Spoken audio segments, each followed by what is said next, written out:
কিয়ামতের ময়দানে স্বামীকে নামাজের পর আরেকটি প্রশ্ন করা হবে।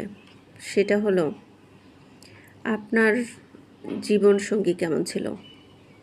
আপনার জীবনসঙ্গীর সাথে আপনি কেমন আচরণ করেছেন? আপনার জীবনসঙ্গী কি আপনার প্রতি সন্তুষ্ট ছিল?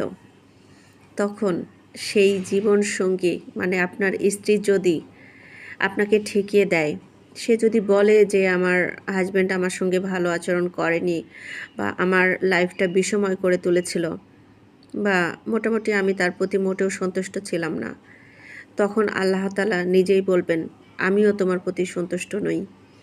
তখন কিন্তু আপনার এই বিচারটা ঝুলে থাকবে। তখন কিন্তু ওই হাজব্যান্ডের জন্য জাহান্নাম ওয়াজিব হয়ে যাবে আর জান্নাত হারাম হয়ে যাবে। তাই আপনারা যাই করুন না কেন, নামাজ পড়ুন, হজ করুন, যা করুন না কেন, স্ত্রীর প্রতি কখনো অবিচার করবেন না। সদয় হবেন, ভালো আচরণ করবেন, তাকে ভালোবাসবেন, এত বেশি ভালোবাসবেন যে তাকে রানীর মতো করে রাখবেন। আপনি বাস্তব লাইফেও যেমন সুখী হবেন, আল্লাহর কাছেও আপনি ভালো থাকবেন।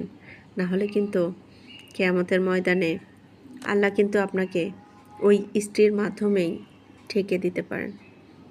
সো আমাদের ভাইদেরকে সবসময় বলবো এই জিনিসটা মাথায় রাখার জন্য।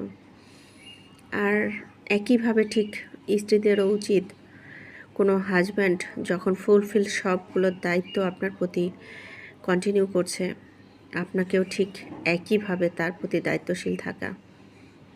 একজন স্ত্রীর যেমন তার হাজব্যান্ডের উপরে অনেক রেসপেক্টফুল থাকতে হয়, একজন হাজব্যান্ডেরও ঠিক তার স্ত্রীর প্রতি সদয় হতে হয়।